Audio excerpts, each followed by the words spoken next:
The world is changing. Inspiration is everywhere.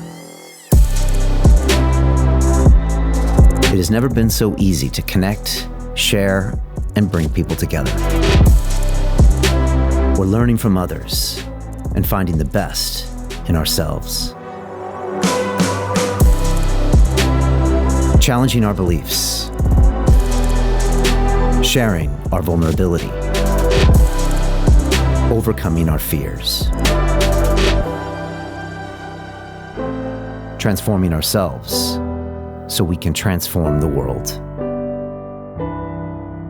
How far can we go? This is London Real. I am Brian Rose. My guest today is...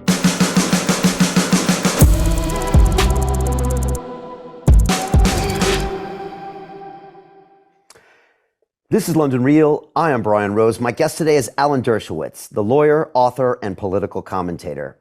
You are one of the most recognized and sought-after lawyers in the world and have spent much of your career looking after high-profile clients, including O.J. Simpson, Jeffrey Epstein, Mike Tyson, Julian Assange, and, of course, Donald Trump. You were the youngest full professor in Harvard Law School history at the age of 28 and spent 46 years teaching while also maintaining your legal practice in both criminal and civil law. You've written over 40 books, including your bestsellers, Chutzpah, The Case for Israel, and your autobiography, Taking the Stand, My Life in the Law. Your latest book, Get Trump, The Threat to Civil Liberties, Due Process, and Our Constitutional Rule of Law, explores the lengths former President Trump's opponents will go to stop him from running in 2024.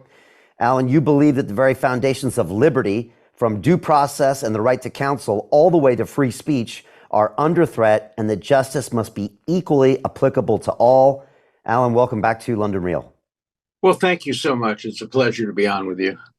Great to have you here. Trump has called this legal battle a political witch hunt, an attempt to hurt his candidacy. You wrote a book about it. What do you see happening here, and even the events this week with 34 indictments being handed down on Tuesday? I've been doing this 60 years. I've never heard of a case where a prosecutor ran for office on the promise to get somebody particular. And the title of the book, Get Trump, I didn't make that up. It comes from the campaign pledges of the district attorney and the attorney general of New York. It should be illegal. It should be unethical for any prosecutor to run on a campaign of getting somebody. And what Bragg did, he's the DA, he ran and he won. And then he rummaged through all the statute books and he said, there's nothing here. I can't prosecute him. And so several of his staff members quit. The New York Times reported there was enormous pressure on him. So he went back and he checked again and he made up a misdemeanor and then he stapled it to a made up felony. And 1 and 1 equals 11, according to him. It's really 0 plus 0 equals 0. They came up with nothing. Let me explain to you what the theory of the misdemeanor is to start. The theory of the misdemeanor is when a person pays $130,000 to make sure that the person who's accusing him of adultery doesn't ever go public. When he pays that $130,000 hush money, he is then obligated to make that payment public on his corporate forms. And so the world will know why he paid the $130,000 hush bond. Has anyone in the history of the world ever been prosecuted for not truthfully disclosing the payment of hush funds? You know, from the time Alexander Hamilton, one of our founding fathers, paid hush money more than $130,000 by the standards of the day to make sure Mrs. Reynolds didn't disclose their adulterous affairs, no one has ever required somebody to then go on the public record and disclose it. That's the bottom line of the misdemeanor charge brought by Bragg. And then he turns it into a felony by saying, aha, but the real purpose, he tried to hide taxes.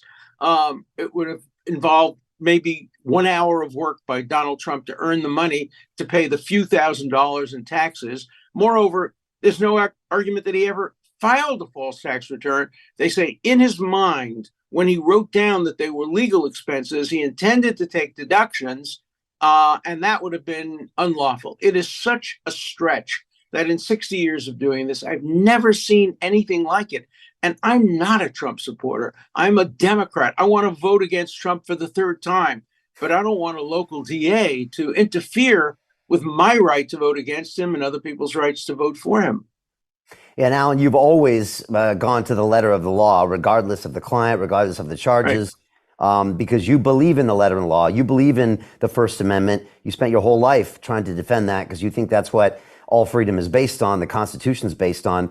You know, they are throwing out these details of the salacious affair, the porn star, and they're trumping this up in a PR campaign. And that's what gets people's attention. And that's probably what's given this some gravitas with the public. But you're saying ultimately the law doesn't care about that. You can pay someone to be quiet. There wasn't a crime here, right? No, in fact, there was a crime. The crime was by Stormy Daniels saying through her lawyer to Trump's lawyers, if you don't pay hush money, we will go public. That's called extortion. Now, the defense to that is no. She didn't say she would go public. She said she would file a lawsuit, which would be made public. But if the threat was that she'd file a lawsuit, then the payment to her was a legal expense. And there was nothing wrong with what he wrote on his corporate forms. So one way or another, they just don't have a crime, but it sounds like a crime because it's payment of hush money. Wow, that doesn't sound right. It's putting a false statement on a form. That doesn't sound right. But when you look at the law, it may be wrong, but it's not unlawful. Right. And there's been a lot made that, you know, never has a presidential candidate or a former president been indicted before, I think, in the history, or maybe not in a long time. Is that is more of a precedent as opposed to any legal issue? Can you speak on that? No, there's no legal issue here. A president is not above the law. He can be indicted. Nixon was close to being indicted had he not been pardoned. And the former Vice President Aaron Burr was, in fact, indicted and prosecuted for treason. He was a vice president.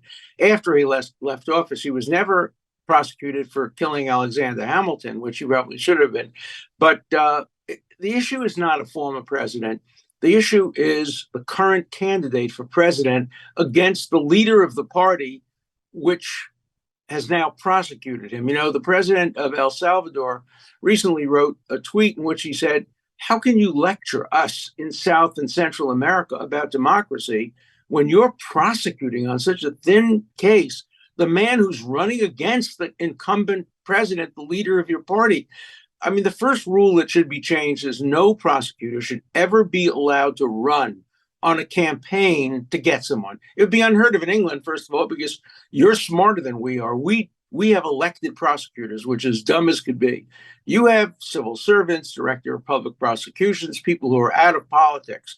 When you have elected prosecutors, it's an invitation to partisan weaponization. So please don't borrow the worst parts of our system. Make sure your prosecutors remain, you know, above and beyond politics. I must say, Alan, it's hard for me to believe because I'm born in America. I spent, you know, half my life there. I'm watching that from over here. And we, meanwhile, you know, the world points their fingers at the injustices in China and in Russia and what's going on here. And then you look back to the United States of America and you see the law and justice being co-opted for political reasons in such a clear way. It's just hard to believe it's gone this far. It is. You know, Robert Jackson, who was our chief prosecutor at Nuremberg and, of course, knew the Soviet system very well, famously said any prosecutor can rummage through all the statutes and regulations and find something to pin on somebody who they really are out to get. And, of course, infamously, Lavrenti Beria, the head of the KGB, said to Stalin, show me the man and I'll find you the crime. This is typical of repressive regimes, first targeting the individual and then searching for the crimes. Let me give you an example from my own life. When I was like 23 years old, I went down south as a monitor in the civil rights movement. We were trained at Howard University. The first thing we were told to do is don't spit on the sidewalk. Don't put out your cigarettes on the sidewalk because they are targeting you as a civil rights worker. They will come after you. They'll indict you for the felony of destroying government property, and you will be convicted by an all-white Jim Crow jury. We knew that, and we never did anything illegal, yet some of the civil rights workers were prosecuted, Martin Luther King, and went to prison. He had no chance in front of an all-white jury. And I don't think Donald Trump, I don't want to compare the Jim Crow South to New York, but I don't believe that Donald Trump has any chance of getting acquitted in front of a Manhattan jury. 87% or so of Manhattanites voted against Trump. Most of them voted for Bragg, who campaigned that he'll get Trump. So can you imagine having people serving on the jury who have voted for the candidate who promised to get Trump. Now they're in a position where they can get Trump. You cannot have justice that way. And you've experienced this same, form of ostracization, I guess that Oh, what you yeah. call it. When you defended him in 2020, I think against the impeachment, you found that all of your lifelong friends now didn't want to talk to you. So you know what that's Larry like. David, the famous comedian. I saw him on Martha's Vineyard. Where, I helped his daughter get into college. He would come to our home for dinner and for working out in my gym. I say hello to him. He walks away. I say, Larry, can we talk? He said, no, you're disgusting. You're revolting. You're out. You're disgusting. I can't talk to you. Because I didn't vote for Trump. I defended him on constitutional grounds against an unconstitutional impeachment. But the passions are so high. Caroline Kennedy, the daughter of the President of the United States, was seated next to me at a dinner party. And she said, if I knew you had been invited, I would never have come to this party. I represented her uncle, Ted Kennedy, at Chappaquiddick. I worked with her other uncle, Robert Kennedy. I voted for her father, John Kennedy. And she can't sit next to me at a dinner party because she doesn't like the person who I defended. It's just, again, it's a return to McCarthyism of the 1950s. It's just this time it's coming from the hard left instead of the hard right. Just as an aside, Alan, why do they hate Donald Trump so much? Well, he's a guy who provokes hatred. I understand that. He's a name caller. He divides people. The reason I'm not voting for him is because of these issues. I voted for Biden in the hope that he would bring the country together, bring us closer to the center, unite us. I don't think he's done such a great job doing that. But Donald Trump does provoke this kind of hatred. But that doesn't mean that we should distort the legal system to get him. I had a friend who said to me, I know we're destroying the Constitution. I know we're doing that, but it's worth it to get Trump. But it's not. It's not worth destroying a 200 and something year legacy of the longest constitution, longest serving constitution in the history of humankind in order to prevent a person from running for president. It does much more harm. And that's the thesis of my book, Get Trump. It does much more harm, enduring harm, to destroy our constitutional values than to have somebody in office for 4 more years who we might not agree with. Are you surprised to see people with PhDs, college professors, Democrats on the left that say, I don't care if we break the law, it's okay to get him out of office. I don't care if we suppress the Biden laptop story and, completely, again, subvert the law, as long as it's to get him out of office. Are you surprised sometimes? Because you would think that these people could have a logical, rational argument, people that understand what democracy is all about. Does that surprise you? Not at all. Remember, who are the people who brought Stalin to power? They were young students at St. Petersburg University. Who were the people who brought Hitler to power? The students and the faculty in Munich. Young people, radical leftists, professors have often been in the forefront of tyrannical movements. And now I see it on colleges and universities. Stanford University, radical students prevented a judge from speaking. Yale University, Georgetown University. Here's a challenge to Harvard University. I taught there 50 years. I think if I got invited back to speak at Harvard Law School or Harvard University, there would be efforts to stop me from speaking just because I defended Donald Trump. So it's the young people, and that's why it's even more dangerous than McCarthyism. McCarthyism was a throwback to the past. This Get Trump movement tells us about the future, tells us about who will be our judges and our congresspeople and our presidents 10, 20 years from now. That's what's so worrisome. That is worrisome. So project out 50 years, you and I might not be here, but are we going into a communist state? Are we going to a socialist system somehow? I think we're going into an intolerant system where we have free speech for me, but not for thee, due process for me, but not for thee. It's not only this, it's the Me Too movement, where the argument is if you've been accused, you must be guilty. It's efforts at universities to suppress professors who express different views. There's a case going on at the University of Pennsylvania now where a female professor has expressed some racial views that are clearly controversial, and they're trying to fire her. I think we're moving toward an intolerant world, away from liberalism. I'm a proud liberal. People on the left attack liberalism. No, you shouldn't attack liberalism. You attack radicalism.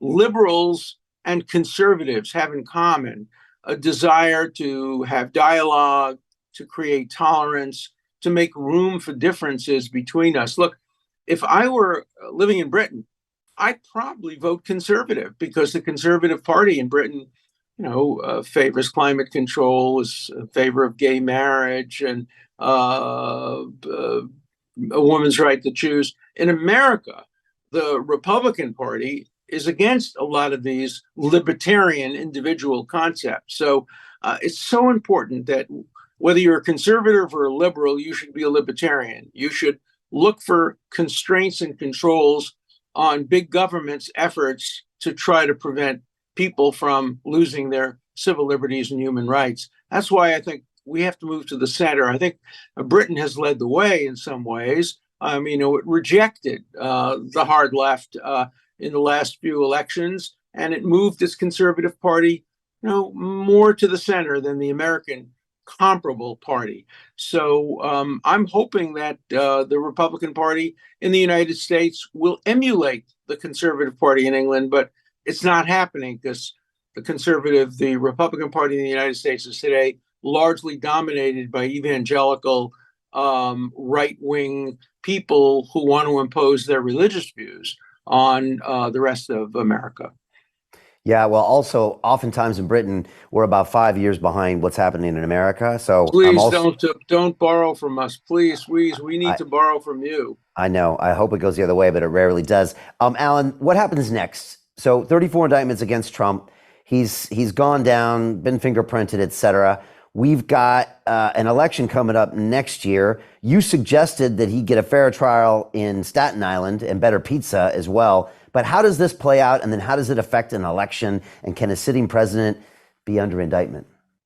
Sitting president can be under indictment. The prime minister of Israel is under indictment today as we speak.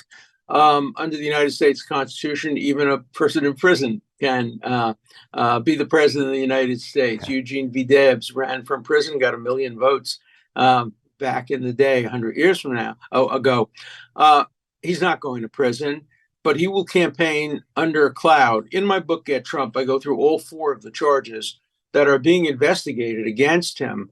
And there are charges that could lead to his indictment in Fulton County, Georgia, in the District of Columbia, and in Palm Beach, Florida. So it's possible he will have 4 charges against him. The weakest is the New York case, and the surprising thing is that it went first. What is not surprising in that respect is that there was an agreement to put off the next hearing until December. In 60 years of doing this, I have never seen a case where a person gets indicted in April, and the next appearance in court is not for 8 months, 9 months. That's unheard of. And maybe that's just to give an opportunity to the other investigations to go forward. So when he's tried in New York, he will be under more than one indictment. That's speculation, but I can't understand the long delay. It's a relatively simple case. Alan, Elon Musk tweeted right when the indictment happened that the Democrats just won the election for Trump. Do you agree? Do you disagree? What do you think? I think they won. I think Democrats helped Trump get nominated by the Republicans. I think he'll get nominated. A lot of Democrats wanted to get nominated because they think, and I think, that he can be defeated by Biden. Now, nobody knows what Biden's health will be like, what his situation in general will be like. But if there were an election today between Biden and Trump, I think Biden would win that election. But, there's no question that it has bolstered his support among his base. But no prosecutor or judge should ever consider the political implications of an indictment or a conviction. That has to be done purely on the merits, on the facts. But we're moving away from that in our society. And, as Blackstone, the great British commentator, once said, better 10 guilty go free than 1 innocent be wrongly confined. That's why we put a heavy burden on the prosecution. But former Speaker Pelosi said that at the trial, Donald Trump will have an opportunity to prove his innocence. No, that's not the way the system works. The government has to prove beyond a reasonable doubt by admissible evidence that the defendant was guilty of real crimes. I don't think that's going to be possible, but I do think they might get a conviction because it's Manhattan and his name is Donald Trump. Can charges be filed against the prosecutor? And because, will the prosecutor ever have to kind of explain themselves, or can this ever be prosecuted in jail? In the court of law, that they've gone out of doing this and they've gone out of their way to do this? Well, there's an attempt to do it, but it's another manifestation of partisan politics.